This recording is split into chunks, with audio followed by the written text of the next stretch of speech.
আমাৰ লগত যি আমাৰ সহপাঠী আছে ভদ্ৰকৰ ত্ৰিবেণী আৰু মই পংকজ কুমাৰ দত্ত আমি ইতিমধ্যে ছাৰৰ লগত বিভিন্ন জেগাত প্ৰেক্টিকেল যিবিলাক ফিল্ডত আমি কৰিবলৈ গৈছোঁ তাত কিছুমান আমি বস্তু দেখা পাইছোঁ নহয় জানো তো এই বস্তুবিলাকৰ ওপৰত আমি যদি অকণমান ডিছকাশ্যন আমি কৰোঁ কিছুমান টপিক লৈ পেলাই কালি ছাৰৰ লগত এটা আমি ভিজিটত গৈছিলোঁ আৰু য'ত গৈ পেলাই আমি দেখা পালোঁ যে তথাকথিত কিছুমান আজি যথেষ্টখিনি অসমত দেখা গৈছে যে বাস্তুবিদ হিচাপে নিজকে প্ৰতিষ্ঠা কৰিবলৈ যোৱা যি ইউটিউবত তেওঁলোকৰ ভিউছৰ ওপৰতে মানুহে তেওঁলোকক মাতে আৰু তাৰপিছত গৈ পেলাই দেখা পোৱা যায় যে কালি আমি নিজে সচক্ষে দেখিছোঁ মানে মোটামুটি 50-60 হাজাৰ টকা লৈ কিছুমান ভুল পথে পৰিচালিত কৰা কিছুমান আমি বস্তু কালি নিজে সচক্ষে দেখিবলৈ পাইছোঁ আৰু যাৰ কাৰণে আকৌ সেই বিশেষ ক্লায়েণ্টগৰাকীয়ে আমাৰ সন্মানীয় ছাৰক আকৌ মাতিবলগীয়া হ'ল আৰু হয়তো আমি সেইদিনাখন আমি গ্ৰুপত যাওঁতেও তেনেকুৱা ধৰণৰ বিভিন্ন বস্তু আমি দেখা পাইছোঁ আচলতে এই বস্তুটো কৰা উচিত নহয় কাৰণ নো ডাউট যে চব বস্তুৰে এটা ফিজ থাকে এটা ৰিজনেবল ফিজ ল'ব লাগে কিন্তু মানুহক আভুৱা ভাবিবলৈকে একদিশটা কাগজ যদি কোনোবাই প্ৰিণ্ট কৰি বিভিন্নটা বস্তু ক'ত হ'ব কি নহ'ব এনেকুৱা ধৰণৰ সাধাৰণ মানুহৰ যিটো আচলতে মানুহক ভয় খুৱায় ভয় ভীতি প্ৰদৰ্শন কৰি এনেকুৱা এটা বস্তু দেখুৱাই দিয়ে যে সামান্য এই সৰু ভুলটোৰ কাৰণে যেন মোৰ জীৱনত বহুত ডাঙৰ অঘটন ঘটিব বা কিবা ঘটিব কিন্তু আমি নিজেও ছাৰৰ লগত যেতিয়া গৈছোঁ বিভিন্ন ভিজিটত এই বস্তুটো আমি দেখা পাইছোঁ যে খুব সহজ সৰলভাৱে কাৰণ একদিশটা কাগজ যেতিয়া এই বহীখনৰ সমান যদি কাগজ কোনোবাই বিভিন্নটা মানুহক ক্লায়েণ্টক কনফিউজিং কৰিবলগীয়াকৈ দিয়ে আৰু তাৰ আচলতে মেইন উদ্দেশ্যটো হৈছে পইচা ঘটা গতিকে সেইটো মই ভাবোঁ হোৱা উচিত নহয় আপোনালোকো গৈছে বিভিন্ন জেগাত ভিজিটত গৈছে আৰু যিসকল ভিউৱাৰ্ছ আছে তেখেতসকলকো আমি কওঁ যে অকল ইউটিউবৰ ভিউজ দেখি বা ৰংচঙীয়া বেনাৰ দেখিয়ে কাৰোবাক যে মাতিব এসোপা পইচা আপোনালোকে খৰচ কৰিব এইটো আচলতে ভুল ধাৰণা সৰহকৈ পইচা দিলেই কিবা কৰিলে যে তাত ভুলবিলাক শুদ্ধ হৈ যাব এনেকুৱা আচলতে কেতিয়াও নহয় খুব চিম্পলি যিকেইটা মেইন বাস্তু তত্ত্ব আছে এই তত্ত্বখিনিক লৈ পেলাই মই গোটেইখিনি ভিজিটতে দেখা পাইছোঁ যে যিমান সহজ সৰলভাৱে আমাৰ গুৰুদেৱে বস্তুখিনি বুজাই দিয়ে মানুহ সেইমতে ছেটিছফাই হয় আৰু তাৰ কাৰণে তেখেতে যি মাননি লয় সেয়াও চাবলৈ গ'লে সেই কষ্টৰ বিনিময়ত নগণ্য বুলিয়ে ক'ব লাগিব এতিয়া আপোনালোকো গৈছে বিভিন্ন ভিজিটত গতিকে তেনেকুৱা ধৰণৰ এক্সপিৰিয়েঞ্চ যদি আপোনালোকে অলপ শ্বেয়াৰ কৰে তেতিয়াহ'লে আমাৰ যি ষ্টুডেণ্টৰ চেনেল আছে আমাৰ আশা চেনেলৰ যিসকল ভিউৱাৰ্ছ আছে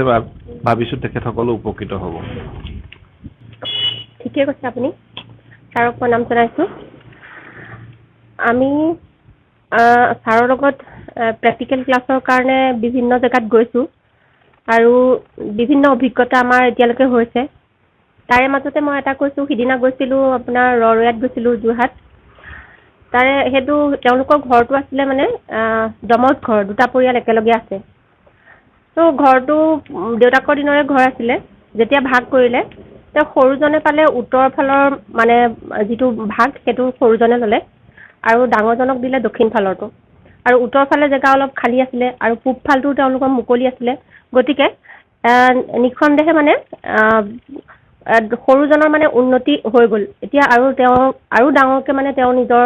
ঘৰ হওক ভাড়া ঘৰ হওক বনাব আপোনালোকো গৈছিলে আৰু নিজে দেখিছে যে আকৌ বনোৱা মানে তেওঁ সামৰ্থ্যতা হৈছে গতিকে তেওঁ সেইখিনি কৰিবলৈ ওলাইছে ছাৰক মাতিলে সেই ভিজিটৰ কাৰণে চাই দিবৰ কাৰণে গতিকে 3টা ড্ৰয়িং একেলগে চাই কৰি দি থৈ আহিছে তেওঁলোকৰ ঘৰত তেতিয়া নাজানাকৈ আমাক ছাৰে ক'লে যে তেখেতৰ অৱস্থাটো আপোনাৰ দাদা হওক বা ভাইটি হওক মানে সিফালে থকা যে দক্ষিণ ফালে যোন আছে যিটো পাৰ্ট পালে তেওঁলোকৰ অৱস্থাটো নিশ্চয় বেয়া আপোনাতকৈ বুলি পেলাই আৰু সেই কথাটোতো আমি নাজানো কিন্তু ছাৰৰ থিয়ৰী মতে ইমানেই শুদ্ধ হয় যে তেখেতৰ কিবা এটা চাকৰি আছিলে এতিয়া চাকৰিটোও নাই এতিয়া অৱস্থা তেনেই মানে বেয়া আগতকৈ কিন্তু এখেতৰ যাৰ মানে উত্তৰ ফালে পৰিলে তেখেতৰ মানে দিনক দিনে এতিয়া ভাল হৈ গৈ আছে ডেভেলপ হৈ গৈ আছে গতিকে থিয়ৰীবিলাক কিমান সত্য শুদ্ধ ছাৰৰ আৰু এনেকুৱা নহয় যে মানে আজিকালি কি হৈছে ভিউজ থাকিলে লাইক ভিউজ বা ছাবস্ক্ৰাইবাৰ্ছ এইবিলাক থাকিলে মানে জনপ্ৰিয়তাটো বাঢ়ি বাঢ়ি গৈ আছে বা লগত ঢেৰ মানুহ লৈ পেলাই একদম বিভিন্ন ধৰণৰ সা সৰঞ্জামে যদি কোনোবা এজন মানুহ যদি যায় ভিজিটৰ কাৰণে তেতিয়াহ'লে জাক জমকতা দেখি পেলাই মানুহ আকৰ্ষিত হয় বা লাখ লাখ ভিউজ থাকিলে আমাৰ দৰ্শকসকলে ভাবে কি বহুত জানে নেকি আচলতে সেইটো কথা নহয় সদায় আপোনালোকে জানিব যে যিবিলাক ব্ৰেণ্ডেড প্ৰডাক্ট হয় তেওঁলোকৰ এডভাৰটাইজমেণ্ট সদায় কম থাকে আৰু যিবিলাক একদম সস্তীয়া মাল হয় তেওঁলোকৰ এডভাৰটাইজমেণ্ট বেছি থাকে হয় নহয় বাৰু ঠিক তেনেকুৱা নিচিনা আমাৰ ছাৰৰ কথা যে আমি ইমান প্ৰচাৰৰ ক্ষেত্ৰত লগা নাই এই আমাৰ সাধাৰণ চেনেলটোৰ মাধ্যমেৰে আপোনালোকক জনাব খোজো যে দেখা ছাৰৰ হেৰিয়ত নানামিব যিটো মানে শাস্ত্ৰগত যিটো প্ৰণালী তাৰ দ্বাৰাই আমাৰ ছাৰে যিখিনি বিকাশ আৰু বৃদ্ধি কৰিছে সেইখিনিৰে তেওঁ এখন ঘৰ ঠিক কৰিবলৈ বা ঘৰ হওক দোকান হওক যিয়ে নহওক ঠিক কৰিবলৈ তেখেতে সদায় চেষ্টা কৰি আহিছে আৰু বিভিন্নজনক তেওঁ উপকৃত কৰিছে সকলো আমিও এতিয়া মানে নিজৰ ক্ষেত্ৰতো আমি ঠিক কৰি পেলাই নিজৰ ঘৰখন ঠিক কৰি আমিও বহুত ভাল পাইছোঁ ছাৰৰ থিয়ৰিয়ে গতিকে আপোনালোকক জনাওঁ যে সদায় মানে সঠিক ৰাস্তাটো ল'ব যে বহুত হেৰি দেখি পেলাই আপোনালোকে মানে ভুৱা হেৰিয়ত নাযাব ভাল মানে হেৰি বিচাৰি পেলাই তেনেকুৱা মাধ্যমেৰেহে আপোনালোকে নিজৰ ঘৰখনক মানে বাস্তুমতে কৰি ল'লে জীৱনত শান্তি সমৃদ্ধি সুখ আটাইখিনি প্ৰাপ্তিৰ কাৰণে খুব সহজে আপোনালোকে মানে সুযোগ লাভ কৰিব ভদ্ৰদা কিবা ক'ব খোজে যদি আপুনি কওক বাকী যিকেইটা আমি এষ্ট্ৰলজি বা নিউমাৰলজি বা আমাৰ পেলমিষ্ট্ৰি এইবিলাক আমি কোৰ্চ কৰিলোঁ আৰু এতিয়া আমি বাস্তু কোৰ্চ কৰি আছোঁ আৰু প্ৰায় শেষ খবৰ হৈছেগৈ আৰু এইটো সময়ত আমি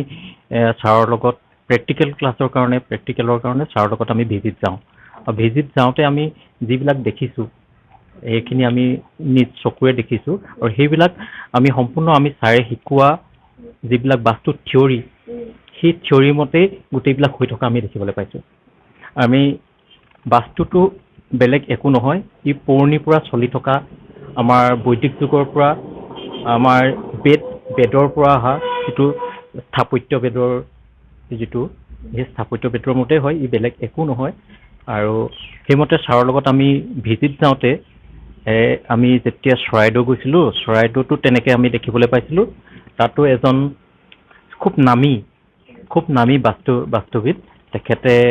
তাত এটা ড্ৰয়িং দিছিলে আৰু ড্ৰয়িঙৰ মতে অলৰেডি ঘৰখন মানে চৰ্তলৈকে অলৰেডি দিলেগৈ দিয়াৰ পিছত তেওঁলোক তলৰ ফ্ল'ৰত তেওঁলোক বসবাসো কৰিলে তো ওপৰ ফ্ল'ৰটো আকৌ বনাবৰ কাৰণে ছাৰক মাতিছিলে তেতিয়া আমি কিছুমান এই আগৰ যিজন মানে বাস্তুবিদে দিছিলে সেই ড্ৰয়িংখিনি আমি চাইছিলোঁ আৰু তেওঁলোকে তাত সমস্যা পাইছিলে পোৱাৰ কাৰণে ছাৰক আকৌ পুনৰ মাতিছিলে আৰু তেতিয়া আমি দেখিবলৈ পাইছিলোঁ তাত যিটো চিৰি খটখটি সেই খটখটিটো উত্তৰ পশ্চিম দিশত দিছিলে আৰু উত্তৰ পশ্চিম দিশত লেট্ৰিনৰ যিটো আউটটেংকি বাথৰুম সেইবিলাকো আছিলে কিন্তু তেওঁলোকৰ বহুত সমস্যা পাই আছিলে তেওঁলোকে আৰু যোৱাৰ পিছত যিহেতু অলৰেডি মানে তেওঁলোকে চিৰিখন বনালেই তাৰপিছত টেংকি লেট্ৰিনৰ টেংক সেইখিনিও দিলে চিৰিখন এতিয়াতো হেৰি কৰিব পৰা নহয় ভাঙিব পৰা নহয় গতিকে ছাৰে কিছুমান তাত ৰিমেডি দিলে আৰু যিটো লেট্ৰিনৰ আউটটেংকি আছিলে সেই আউটটেংকিটো ছাৰে বাউণ্ডেৰীৰ পৰা বাহিৰ কৰি কাট কৰি তেনেকৈ অলপ দূৰ হ'ল যদিও ছাৰে সেইখিনি মিলাই মেলি দিলে আৰু আগৰ তুলনাত তেওঁলোকৰ হেৰি ভাল হৈছে তেওঁলোকৰ ইনকমো ভাল হৈছে তেওঁলোকৰ ফ্ৰণ্টৰ ফালে মই সেইফালে যাওঁতে দেখোঁ আগফালৰ আগফালে ফ্ৰণ্টৰ ছাইডে দোকান আছে তেওঁলোকৰ দক্ষিণমুখী ঘৰ আছিলে দোকানখন এতিয়া ধুনীয়াকৈ চলি থকা দেখিছোঁ আৰু সেইকাৰণে ময়ো কওঁ যে ইউটিউবত এডভাৰটাইজ দেখি বা খুব বেছি চৰ্চা মানে যিটো ফ'কাছত থাকিলে বুলি ক'লেই তেওঁ বাস্তুবিদ যে নহ'বও পাৰে তেনেকৈ তেওঁলোকক ভিজিট কৰাই মানে সমস্যা সৃষ্টি কৰি লোৱাৰ দৰেহে হয় গতিকে যিটো বাস্তুৰ ৰুলবিলাক বহুত টান নহয় চিম্পুল যিবিলাক প্ৰাকৃতিক মতে হয় সম্পূৰ্ণ চিম্পুল আৰু সেই নিয়মবিলাক পালন কৰি আমাৰ ছাৰৰ যিখিনি থিয়ৰী সেই থিয়ৰীখিনি পালন কৰিলে আমি ভাবোঁ এখন ঘৰ মানে ধুনীয়াকৈ সুন্দৰকৈ চলি থাকিব পাৰিব আৰু যিটো ইনকমৰ বা ভৱিষ্যতৰ যিখিনি সতি সন্ততি আছে সেইখিনি ধুনীয়াকৈ চলি যাব পাৰিব মই এইকেইটা দিনৰ ভিজিটত এই কথাখিনি উপলব্ধি কৰিব পাৰিছোঁ ধন্যবাদ থাকিল সকলোকে আমি পৰৱৰ্তী পৰ্যায়ত যিবিলাক আমি ফিল্ডত এনেকুৱা ধৰণৰ পাম আমি নিজৰ মাজতে হ'লেও ডিছকাশ্যন কৰিব লাগিব এই বস্তুবিলাক কাৰণ যিহেতু বাস্তু এটা বৈদিক বিষয় বৈদিক বস্তুখিনিক এৰাই পেলাই কেতিয়াও আমি চলিব নোৱাৰোঁ কিন্তু মডাৰ্ণ কিছুমান বস্তুৰ নামত অত্যাধিক কৰাৰ যিটো প্ৰৱণতা আহিছে সেইখিনিত যাতে যিখিনি ভিউৱাৰ্ছ আছে বা যিসকল সাধাৰণ ৰাইজ আছে বিভ্ৰান্তি নহ'ব আপোনালোকে আমাৰ চেনেলত যথেষ্টখিনি ইতিমধ্যে আমাৰ গুৰুদেৱে ভিডিঅ' দিয়েই থাকে সেই ভিডিঅ'বিলাক চালেই আপোনালোকে বহুতখিনি কথা জানিব পাৰিব ধন্যবাদ